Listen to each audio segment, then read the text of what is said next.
საერთაშორისო ლიტერატურული კონკურსი პენ მარათონი 2018 სტარტს 20 ივნისს აიღებს. ჯაბუ ამერიჯიბის ცნობილი რომანი დათა თუთაშხია უახლოეს მომავალში გერმანულენოვანი მკითხველისთვის იქნება ხელმისაწვდომი. ჰოლივუდის ვარსკვლავი ანჯელინა ჯოლი ისლამური სახელმწიფოს მიერ განადგურებულ რეგიონს სტუმრობს.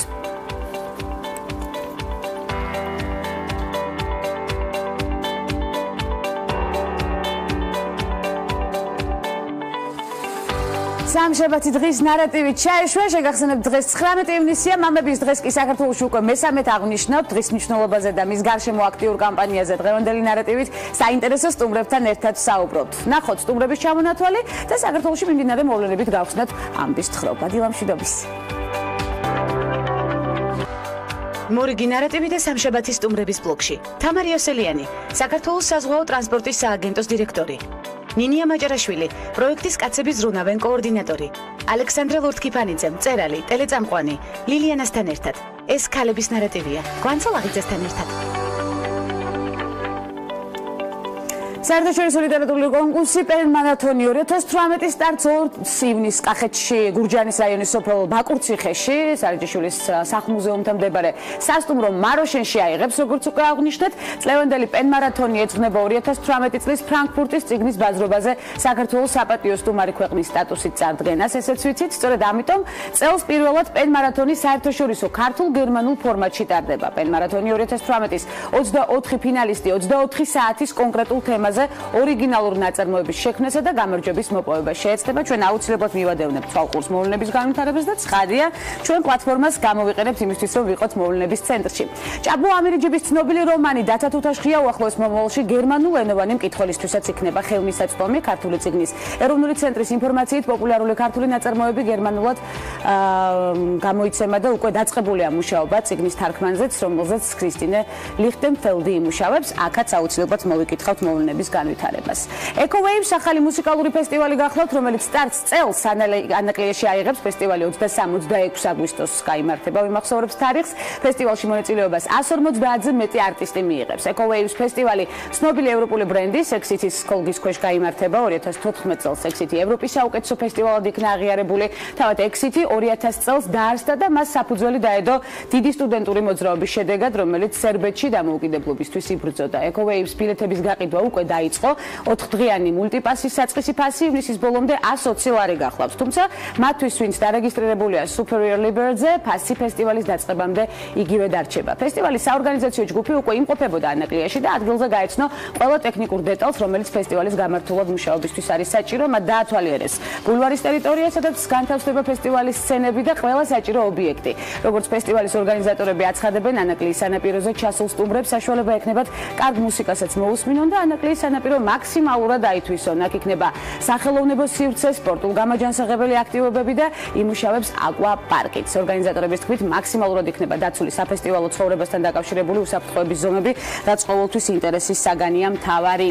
ევროპის საფოსტო გაერთიანების Post Europe-ის ეგიდით ყოველწლიურად იმართება ევროპული მარკების კონკურსი. საკონკურსო თემას Post Europe-ის მარკების და ფილატელისტების სამუშაო ჯგუფი ირჩევს. წლევანდელ თემას ხიდები წარმოადგენს. საქართველოს პოსტის მიერ კონკურსში წარდგენილი იქნა ქართული საფოსტო მარკა Europe 2018 ბესლეთის ხიდი. მარკაზე აღბეჭდილია მე-12 საუკუნის ქართული კულტურის მატერიალური ძეგლი ბესლეთის ხიდი, მას ასევე თამარის ხიდსაც უწოდებენ, ვიცით.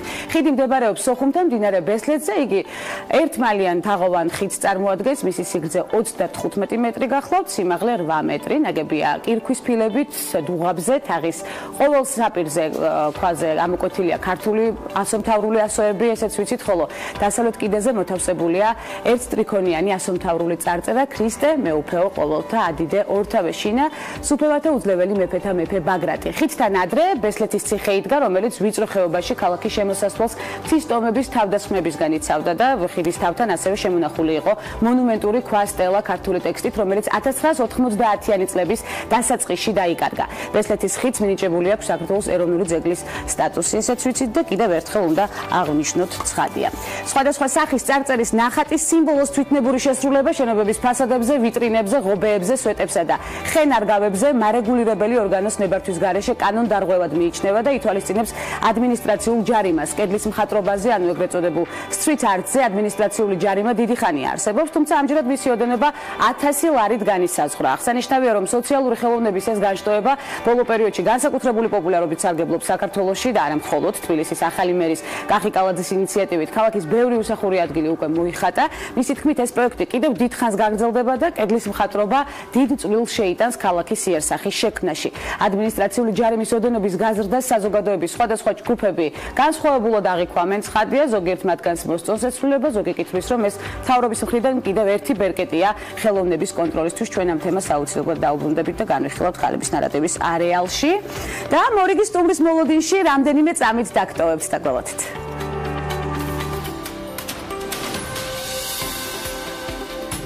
ამერიკული სატელევიზიო პროდიუსერი, რეჟისორი და სიუჟეტების ავტორი შონდა ლინ რაიმსი 1970 წლის 13 იანვარს დაიბადა.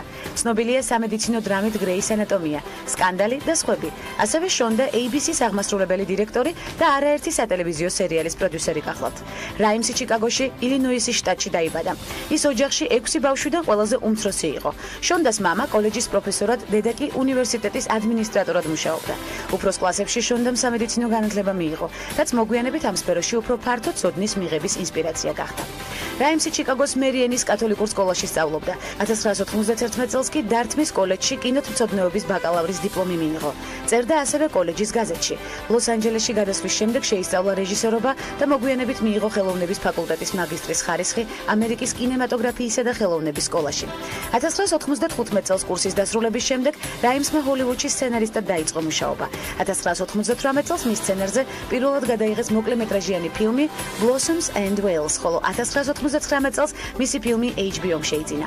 2001 წელს დაწერა ბრიტნი სპირსის სამსახიობო კარიერაში სადებიუტო ფილმის გზაჯვარედინის სიუჟეტი, რომლის შემოსავლებმაც $60 მილიონ მიაღწია. 2005 წლიდან კი მსოფლიოში ერთ-ერთი ყველაზე პოპულარული სამედიცინო დრამის გრეის ანატომია ავტორი გახდა, რომელიც დღემდე ABC-ის ყველაზე რეიტინგული სერიალების ათეულშია.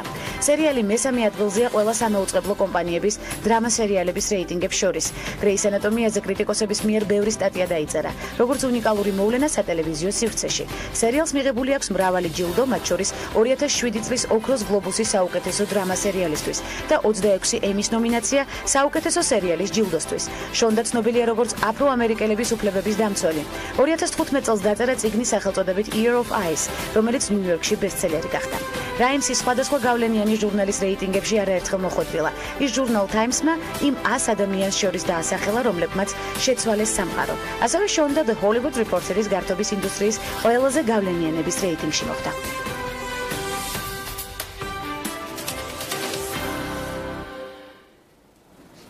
ქალი საზღვაო სატრანსპორტო სამსახურის სათავეში და უამრავი ბარიერის გადალახვის შედეგიანი ნარატივი. საამაყო გამოცდილება და ამბის თხრობა საქართველოს საზღვაო ტრანსპორტის სააგენტოს დირექტორისგან თამარ იოსელიანის სტუმრად გადაცემაში მოგესალმებით. თამარ, უღრმესი მადლობა მობრძანებისთვის. თქვენს გამოცდილებას გადავხედე და ნამდვილად საამაყო გამოცდილებაა, სხვადასხვა ლოკაციაზე, სამუშაო ლოკაციას გულისხმობ, ასევე სასწავლო განათლების მიმართულებითაც უამრავი ჩამონათვალი ხვდა წილად და ისიც ძალიან საინტერესოა ამ პატარა ასაკში როგორ მოასწარეთ ამდენი. აქამდე მივალ, თუმცა ჯერ აქტუალური საკითხებით დავიწყოთ თამარ.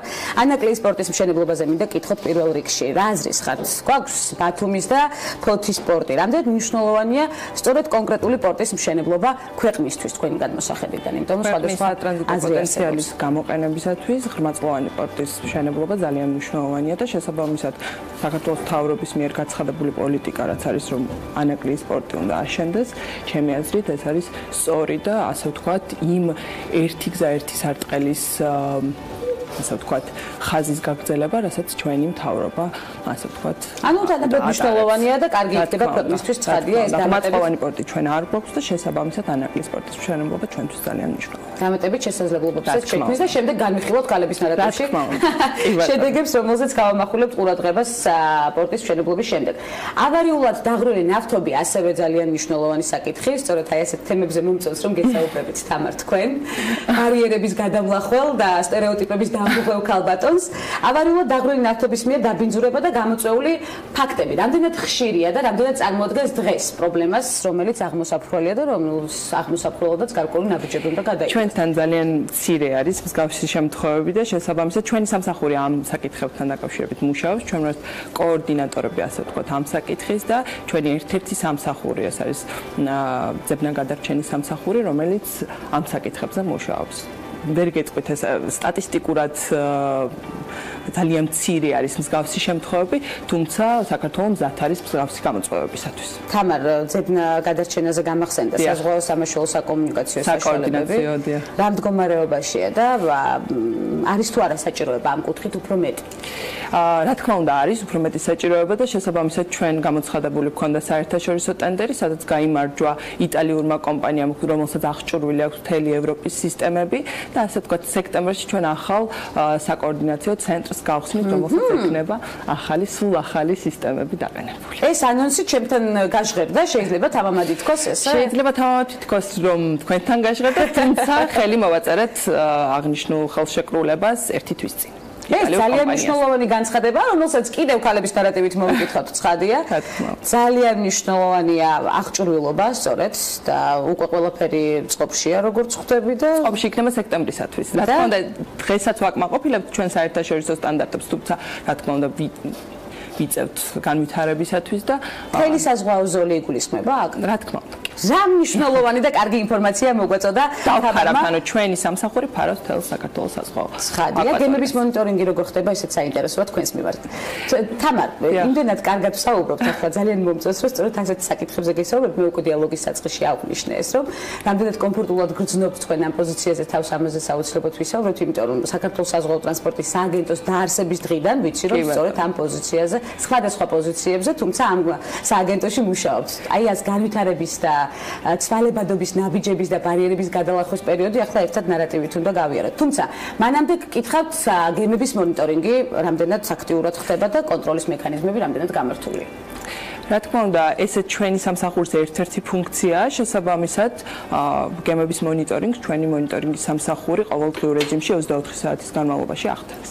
ყველაფერი მწყობრშია ასეთი ხელმძღვანელის ხელში. ძალიან მაგარი გუნდი ყავს საზღვაო ტრანსპორტის სააგენტოში, შესაბამისად მათი დამსახურებით ჩვენ გუნდური პრინციპით მუშაობა ყოველთვის შედეგზეა ორიენტირებული, მით უმეტეს როდესაც ასეთი მაინსპირირებელი ხელმძღვანელი ყავს, კიდევ ერთხელ გავუსვამ ამას ხაზს, როგორ მივედით საქართველოს საზღვაო ტრანსპორტის სააგენტომდე. მანამდე იყო იურისპრუდენცია, როგორც ვიცი, თქვენი პროფესიული არჩევანის მიმართულებით. კი ბატონო, თავიდანვე საჯარო სამსახურით დავიწყე, მუშაობდი პრეზიდენტის ადმინისტრაციაში, იურისტის თანამდებობაზე, შემდგომ გადავინაცვლე საქართველოს ეკონომიკის სამდგრადი განვითარების სამინისტროში. შემდგომ უკვე საქვეუწყებო დაწესებულება ერთიან სატრანსპორტო ადმინისტრაციაში გადავედი, ასე ვთქვათ, საერთაშორისო ურთიერთობის დეპარტამენტში და ამის მერე დაიწყო რეფორმა, განხორციელდა და დაიწყო ერთიანი სატრანსპორტო ადმინისტრაცია სამმიმართულებად, სამოქალაქო ავიაცია, სახმელეთო ტრანსპორტი და საზღვაო ტრანსპორტი. მე ავირჩიე დედაქალაქიდან გადასვლა ბათუმში საზღვაოს მიმართულებით, იმიტომ მიმაჩნია, რომ საზღვაო ძალიან მნიშვნელოვანია ზოგადად ქვეყნისათვის და ქვეყნის განვითარებისათვის და გადავედი ბათუმში იურიდიულის დეპარტამენტის უფროსის თანამდებობაზე. შემდგომ წლების განმავლობაში დავწინააღმდეგე მოადგილედ და შემდგომ უკვე მარტში მიმდინარე წლის მარტში დირექტორის თანამდებობა დავიკავე. პროფესიული არჩევანი რა იყო? პირველად გიფიქრიათ ოდესმე რომ ასეთ სფეროში მოხდებოდით, თუნდაც ბავშვობის ოცნებაც რო გავიხსენოთ? არასოდეს არ მიფიქრია ზოგადად ამ სფეროსთან დაკავშირებით. ხო, ძირითადად ბიჭები ოცნებობენ ხოლმე საზღვაო მიმართულებით პროფესიის არჩევანზე.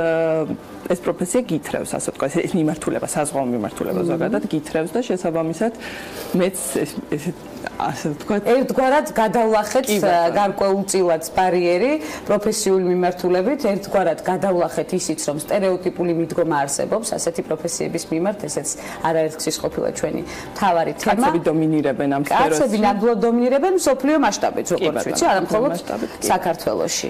ისი ბრალია ეს თქვენი გადმოსახედიდან, თამა, როგორც უკვე გამოცდილი დირექტორი. ტრადიციულად კაცები დომინირებენ ამ სფეროში, თუმცა ჩვენ ვცდილობთ რომ დავარღვიოთ სტერეოტიპები და ქალები, ასე ვთქვათ, აქტიურად ჩავერთოთ აღნიშნულ ბიზნესში. რამდენი თანამშრომელი ყავთ ხალი თქვენ და ბალანსი გვაქვს დაცული სხვათა შორის. გენდერული ბალანსი დაცული გვაქვს სხვათა შორის. რისი დამსახურებაა ეს თქვენი აქტივობის თუ თავად მოგმართავენ აქტიურად და ჩართულებიან? სხვათა შორის თავიდანვე ამ პრინციპს მივმართეთ და ძალიან ბევრი ხალი პროფესიონალი გაუშვით საზღვარგარეთ სასწავლებლად ჩვენი ასე ვთქვათ ნომინირებით საზღვაო ტრანსპორტის სააგენტოს ნომინირებით და შესაბამისად მათი დაბრუნების შემდგომ უკვე ჩვენთან დასაქმდნენ. სოდნა აუცილებლად საქართველოში უნდა რეალიზდეს, ეს აუცილებელი პირობაა ნამდვილად. რა მნიშვნელოვანი აქტივობებით არის დაკავებული საქართველოს საზღვაო ტრანსპორტის სააგენტო ამჯერად?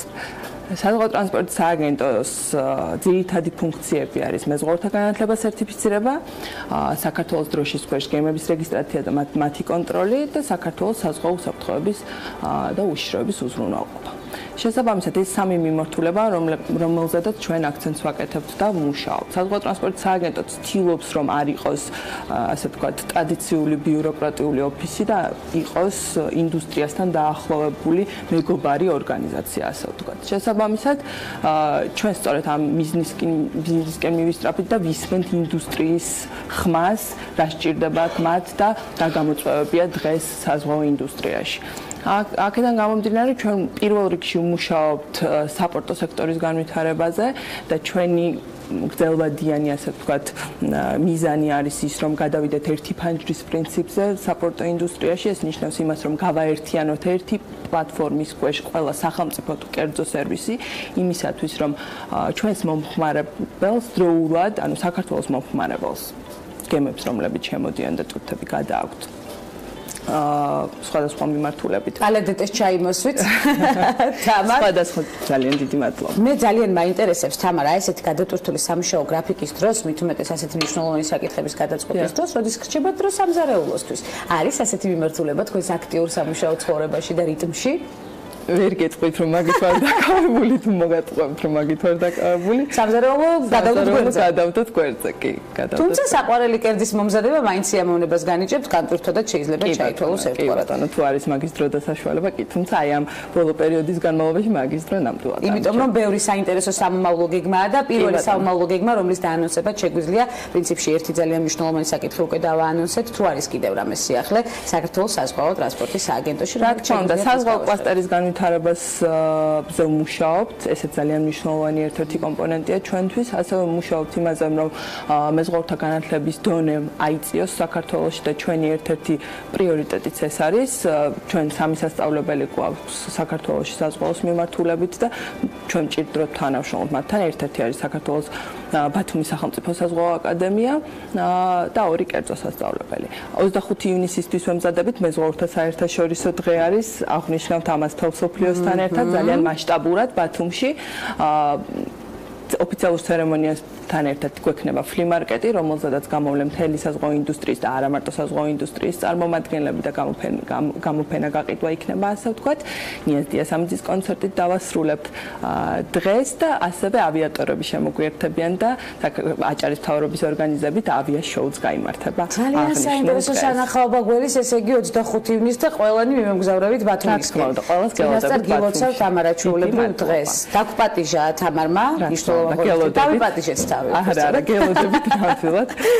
და ამის გაშუქებაც ცხადია, ამ მნიშვნელოვანი ღონისძიების გაშუქებაც იქნება სარფიანი სატელევიზიო ფორმატებისთვის და მაყურებლისთვის, იმიტომ რომ თუ ყველა ვერ მოახერხებს ცხადია ღონისძიებაზე დასწრებას, ეს იქნება ძალიან მნიშვნელოვანი სანახაობა უკვე სატელევიზიო ეთერის მეშვეობითაც.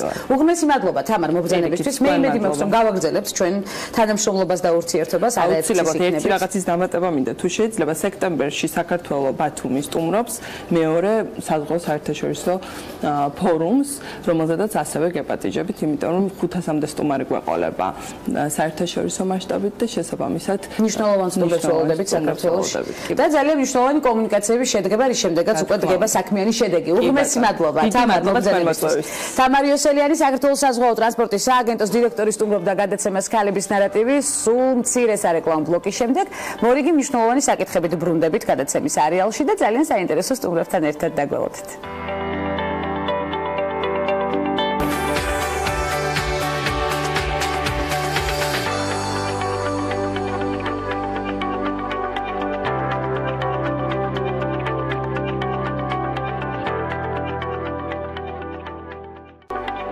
კომპანიის კაცების ზრუნავენ ფარგლებში მამის დღის აღნიშვნა ნაწილია იმ მასშტაბური ინიციატივისა, რომელიც საქართველოში გენდერული თანასწორობის მისაღწევად გაეროს მოსახლეობის ფონდს ეკუთვნის. მნიშვნელოვანი სტუმრები გადაცემაში ნინია მაჭარაშვილი, პროექტის კაცების ზრუნავენ კოორდინატორი ალექსანდრე ლორთქიფანიძე, მწერალი, ტელეწამყვანი ლილიანა ლორთქიფანიძესთან ერთად და სანდრო სულაქველიძე, მუსიკოსი ანასტასია სალუქვაძესთან ერთად და არაჩვეულებრივ ანასთან ერთად, რომელიც ასევე შემოგვიერთდება ცხადია. ჩვენ პირველ რიგში აუცილებლად უნდა ვისაუბროთ კამპანიაზე. ნინია კამპანიის მიზანი და სამწლიანი შედეგი უნდა შევაჯამოთ. ნინია მაჭარაშვილს მიუმართავ პირველი კითხვით 3 წელია უკვე, რაც მამების დღეს აღნიშნავთ საქართველოში. როგორია შედეგი? გვანცა მოგესალმებით. პირველ რიგში აღნიშნავ, რომ ძალიან დიდი მადლობა ინტერესისთვის, ჩვენთვის ყოველთვის ძალიან მნიშვნელოვანია შენთან გადაცემაში სტუმრობა. რაც შეეხება მამის დღეს და გაეროს მოსახლეობის ფონდის საქართველოს ოფისის ამ ინიციატივას, ჩვენ უკვე მესამედ აღნიშნავთ, გაფართოებული მასშტაბებით, განსაკუთრებულად უფრო დიდი ინტერესით, შესაბამისად ჩვენი აქტივობებიც წლევანდელი წლისთვის კიდევ უფრო მასშტაბურია. ჩვენ 5:30-დან დავიწყებთ დღეს მზიურში სხვადასხვა აქტივობებს ბავშვებისთვის და მათი მშობლებისთვის. შესაბამისად ველით ყველა 5:30-დან კომპანია ფუსფუსა დაიწყებს სხვადასხვა ვორქშოპების და სახალისო ღონისძიებების განხორციელებას ბავშვებისთვის. შემდეგ უკვე ჩვენ გვექნება გასაბერი ძალიან დიდი ბუშტების შოუ და ამის შემდეგ ამ ყველაფერს დაასრულებს მოზარდ მაყურებელთა თეატრი შოუს ზღაპართა ქვეყანაში. ეს იქნება ჩვენი მთავარი შოუ, რომელსაც ვაჩვენებთ. რაც შეეხება შედეგებს, როგორც უკვე მოგახსენებთ, წლიდან წლამდე ინტერესი იზრდება და ამჟამად ჩვენი მთავარი მიზანია, რომ ეს დღე გახდეს ოფიციალური. მე არ ვგულისხმობ, რომ ეს დღე აუცილებლად უნდა იყოს დასვენების დღე, უბრალოდ იმისთვის, რომ საზოგადოების ცნობიერება კიდევ უფრო ამაღლდეს, უფრო მეტი მამა შემოგვიერთდეს და გააცნობიეროს თუ რამდენად მნიშვნელოვანია მათი ჩართულობა ოჯახებში, პარტნიორებთან, მეუღლეებთან და შვილების აღზრდაში. ჩვენ გვჭირდება, რომ ეს დღე იყოს ოფიციალური. ნინია, ჩართულობა როგორია? აი შედარების თვალსაზრისით 3 წლის განმავლობაში შეგვიძლია ვთქვათ, რომ ბევრი მამა ჩაერთო კამპანიაში და ბევრი დაინტერესებული პირია დღეს. გვანცა ჩვენ ჩართულობას ამჟამად ვზომავთ ჩვენი საკომუნიკაციო არხების შედეგად, ჩვენთან მოსული სტუმრების შედეგად, როგორც გითხარი, ეს რიცხვი წლიდან წლამდე იმატებს, თუმცა მთავარი ყველაზე მნიშვნელოვანი რაც არის, ეს ყველაფერი დაიწყო, რაზეც უკვე ბევრჯერ გვისაუბრია 2013 წელს ჩატარებული კვლევით კაცები და გენდერული ურთიერთობები საქართველოში. ეს ერქვა გაეროს მოსახლეობის ფონდის მიერ ჩატარებულ კვლევას და კიდევ იგეგმება ამ კვლევის განმეორებით ჩატარება რამდენიმე წელიწადში, რომელიც უშუალოდ გაზომავს ამ პროექტის და ჩვენი ღონისძიებების შედეგს, რაც თვალსაჩინო და ანუ ზუსტი ციფრებით შეგვეძლება საუბარი, თუმცა დღეს ასე ვთქვათ, უიარაღოდ ჩვენ შეგვიძლია ვიმსჯელოთ თუ რამდენად გაზრდილია დაინტერესებული მამაკაცების, მამების, მშობლების ჩართულობა ჩვენს ღონისძიებებზე მოსული სტუმრების სახით, ჩვენს საკომუნიკაციო არხებზე გამოგზავნილი წერილების, ფოტოების ინტერესის სახით. შესაბამისად ვიტყვი, რომ ძალიან გაზრდილია, ანუ 5 წელია უკვე ჩვენ ამ პროექტს ვაკეთებთ საქართველოში. შესაბამისად ინტერესი ძალიან მაღალია, ბოლო თუ შევადარებთ 5 წლის წინ რა იყო. ეს არის ძალიან მნიშვნელოვანი, ნინია, უღრმესი მადლობა სწორედ ამ კამპანიისთვის, ძალიან მნიშვნელოვანი ცნობიერების ამაღლებისთვის, რომელზეც არაერთხელ გაგვიმახვილებია ცხადია ერთად ყურადღება არ მხოლოდ ქალების ნარატივში, არამედ სხვადასხვა გადაცემის პლატფორმაში. ჩვენ აუცილებლად დაგიბრუნდებით. მადლობა ამ მნიშვნელოვანი ინფორმაციისთვის და სტუდიაში ყავს ორი არაჩვეულებრივი მამა, ეს აუცილებლად უნდა აღვნიშნოთ, რომლებიც მიუხედავად გადატვირთული სამუშაო გრაფიკისა და უხვად მოხვეჭილი წარმატებისა, ასევე არაჩვეულებრივი შვილებისთვის მაქსიმალურ დროს გამოყოფენ. ამას ჩვენ აუცილებლად გადავამოწმებთ. უღმესი მადლობა მობრძანებისთვის, მამებო კამპანიაში ჩართულობისთვის. ძალიან მიჭირს დღეს გადაცემის წაყვანა და ნამდვილად გასაგები მიზეზების გამო, აი ამდენი პოზიტიური გარემოცვის და ამდენად მნიშვნელოვანი ემოციის ფონზე რთულია მოუყარო წინადადებებს სავი. სანდრო, დავიწყოთ ძალიან მნიშვნელოვანი კითხვით. ძალიან სასიამოვნოა სწორედ ამ საკითხზე საუბარი მამებთან და შვილებთან. ცხადია, ეს არის კიდევ ერთ-ერთი გადასამოწმებელი ის მნიშვნელოვანი აქცენტი, რომელიც უნდა აღვნიშნოთ. როგორია მამა-შვილის ურთიერთობა შენთვის, სანდრო? რა სიტყვა გიტივტივდება პირველი? რა სიტყვა მიტივტივდება პირველი? როგორც მწერალს გეკითხეთ. ბრწყინვალე. ბრწყინვალე. კი, ბრწყინვალეა, იმიტომ რომ ეს აბსოლუტურად მე მინდა ლილიანა მოიხედოს ჩემსკენ და არაჩვეულებრივი ლილიანა გააქტიურდა რაღაც გადაცემა დავიწყეთ. რაღაც ახალი თავგადასავალია აბსოლუტურად, რომელშიც მოქმედებს ყველაფერი, სიყვარულიდან დაწყებული, პასუხისმგებლობებით გაგრძელებული, შიშებით მათ შორის და ყველა ის რაღაცა ძლიერი ემოცია, რაც ადამიანს აქვს. სანდრო, რამდენად აუცილებელია მამის ჩართულობა შვილის აღზრდის პროცესში თანაბრად იყოს დედასთან ერთად. მე დედას შევხვდი ეთერს გარეთ, ანამ დააფიქსირა თავისი პოზიცია, რომ არა ჩვეულებრივი მამაო სანდრო, მე მაინც გადავამოწმე სანამ შემოვიდოდი ეთერში. რამდენად მნიშვნელოვანია, რომ აი სწორედ ჩვენი სატელევიზიო ეთერის მეშვეობით მოუწოდოთ მამებს ჩაერთონ თანაბრად დედასთან ერთად ბავშვის აღზრდის პროცესში. ცერა, მე მგონია, რომ აი ლილიანას პასუხობს ეხლა და ვეთანხმები, მეც მე მგონია, რომ ჯერ ერთ პირველ რიგში ეს აბსოლუტურად ყველა მამის ინსტინქტია, რომ ბავშვის აღზრდაში იყოს ჩართული, უბრალოდ არსებობს გარკვეული სტერეოტიპები, კლიშეები, რაღაც საზოგადოებრივი თავისთავად შექმნილი არასწორი ნორმები, რომლის გამოც ხანდახან იკავებენ ხოლმე თავს, ხანდახან ბოლომდე არ ერთვებიან. რაღაცები მიიჩნევა, რომ საოჯახო საქმიანობაში არ არის კაცის საქმე. რაღაცები მიიჩნევა, რომ აი ამას დედა გააკეთებს და ძირთად არის ხოლმე, რომ აი დედას ხანდახან მივეხმარებით. ეს არასწორია, რა თქმა უნდა, იმიტომ რომ მშობელი ორივე აბსოლუტურად თანასწორ უფლებიანია ბავშვის მიმართ და პასუხისმგებლობაც თანაბარია შესაბამისად და თანაბრად მნიშვნელოვანია ორივეს ჩართულობა ზოგადად როგორც საოჯახო საქმეებში მით უმეტეს ბავშვთან მიმართებაში. სანდრო, აი ასეთ სტერეოტიპულ მიდგომებზე საუბრობდა. სანდრო, ხდება თუ არა ხშირად ასეთი სტერეოტიპული მიდგომები ყოფით ცხოვრებაში, თქვენ სერიალში? როგორ არა, ძალიან ხშირი არის, მიუხედავად იმისა, რომ ჩვენ ორივენი ჩართულები ვართ ამ კამპანიაში და ვცდილობთ, რომ ჩვენ ირგვლივ რაც გავრცელოთ ის მოსაზრებები, რაც ჩვენ მგონია რომ სწორია. და როგორია შედეგი? თქვენს ირგვლივ გაჩვენებებზე? ის ზოგადად შედეგები მგონია რომ დროში ბევრად უფრო დიდი იქნება ვიდრე ეს ერთი შეიძლება გამოჩნდეს ხოლმე, მაგრამ შედეგები არის, იმიტომ რომ ადამიანები როცა ესმით რაღაცა განსხვავებული შეხედულება, განსხვავებული აზრი ისეთი რომელიც არ გაუგია და ამის შესახებ უბრალოდ არავინ არ ლაპარაკობდა ხოლმე აქამდე რა და შვილზე ინიციატივა იზრდება. ხდებიან იმას რომ ამაზე რო ეფიქრათ, შეიძლება სხვანაირად ეფიქრათ საერთოდ რა. ხო და ზოგადად ეს დამოკიდებულებები ხდება ხშირად? ხშირად, კი, ანუ არა ხო რაღაცები არის, რაც კაცმა არ უნდა აკეთოს, მაგალითად უცნაური არის გამომდინარე იქიდან რომ კაცი ყოფრო ძლიერად ითვლება, აი კაცი რაღაცა საყიდლებზე წასვლა ბაზარში და რაღაცა აი ხშირად შემოხდება ეს ტეხავს რა პარკებით კაცი რომ მოდის ქალო როგორ აჭერინებს ანუ ხო აი ესეთი რაღაცები არსებობს მდგომარეობა კიდევ არსებობს დღემდე თუმცა წინ გადადგმული ნაბიჯებით სწორედ ასეთი არაჩვეულებრივი კამპანიების ხარჯზე არის საყვარელი საქმიანობა ანასტასიასთან ერთად ჯერ ანასტასიას უნდა ვკითხო მამასთან ერთად ყველაზე მეტად რისი გაკეთება უყვარს ციგნის კითხვა, საჭმლის მომზადება, ბურთით თამაში, ბუშტების გაბერვა, არ ვიცი, რა ხდება თქვენ გართობის არეალში? საჭმლის კეთება. აკეთებს მამასთან ერთად საჭმელს. ძალიან მნიშვნელოვანი. მამა საჭმელს აკეთებს, ხოლმე ვიდრე. და მამა ასწავლის. აცები უფრო კარგ საჭმელს აკეთებს, უბრალოდ. ესეც სტერეოტიპული მიდგომაა. სანდრო ვერ გავატარებ ამ ფრაზას.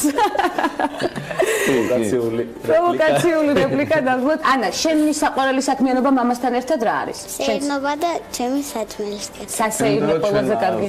ანას მამა და ანასტასიას მამა კარგად აკეთებენ საჭმელებს. ორივე მამა არაჩვეულებრივად აკეთებს საჭმელს და შვილი არაჩვეულებრივი გოგონები ცხადია სწავლობენ იმ მნიშვნელოვან მიმართულებასაც რაც არის სამზარეულო. კულინარია კაცების ოკუპირებული არის ჩვენი თქვენ შემთხვევაში რა ხდება სანდრო? სახლში გრჩებათ გადატვირთული სამუშაო გრაფიკის მიუხედავად სამზარეულოში ტრიალის დრო. ხო, სამზარეულოში ტრიალის დრო ლილიანასთვის ჯერჯერობით უფრო მარტივად არის ეგ ამბავი, იმიტომ რომ ჯერ ახლა დიდ კერძებზე არა ვართ გადასულები. მაგრამ ახერხებ ლილიანას მოუმზადო კერძები, რომელიც კი, როცა აუცილებლად, როცა საჭიროა რომ სამზარეულო. ხო, ყველაფერი, ყველა პატარა დეტალი კერძის მომზადებიდან დაწყებული, წიგნის წაკითხვით დამთავრებული, ყველაფერი. წიგნის წერის ინსპირაცია თუ გამყარა შენთვის ლილიანა? უკვე. ზოგადად შარშან გამოიცა სხვათა შორის ზუსტად ამ კამპანიის კაცების ზრუნავენ კამპანიის ფარგლებში ჩემი საბავშვო წიგნი იავნანა ლილისთვის.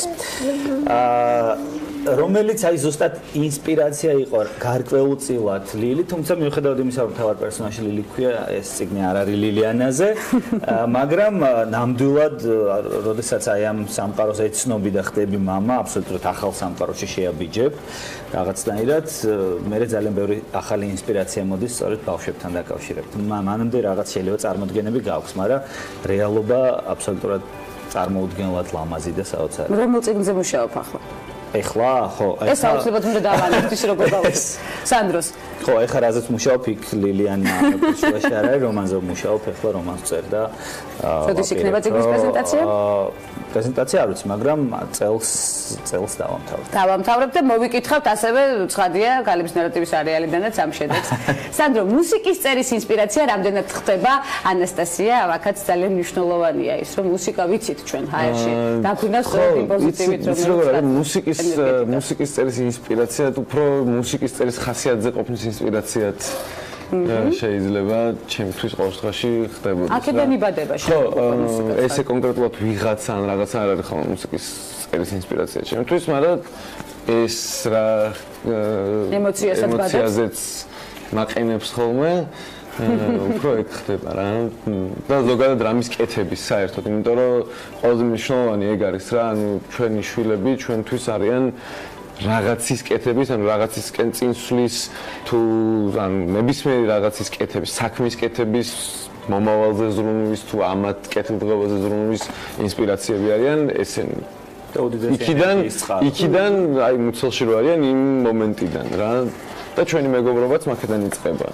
მამა შვილის არაჩვეულებრივი ურთიერთობის მომსწრე გავხდით დღეს გადაცემის ფარგლებში. ძალიან დიდი ენერგეტიკით, ნამდვილად და პოზიტივით დავიმუხტე მე და ეს მთელი დღე გაგყვება, ამაში აბსოლუტურად დარწმუნებულები ვარ. რამდენად აუცილებელია სანდრო თქვენთვის არ მიკითხავს ასეთი კამპანიების არსებობა და რამდენად მაინსპირირებელია ზოგადად საზოგადოებისთვის? აუცილებელია, იმიტომ რომ ანუ ამ კამპანიის ფარგლებში რო შევხედოთ ადამიანებს და გვილაპარაკე მათთან რაღაცებზე ამ ლაპარაკების შემდეგ რა არის ხოლმე შედეგი ესეთი რომ ვიღაცები ამბობენ რომ იცი ამაზე არასდროს არ მიფიქრია.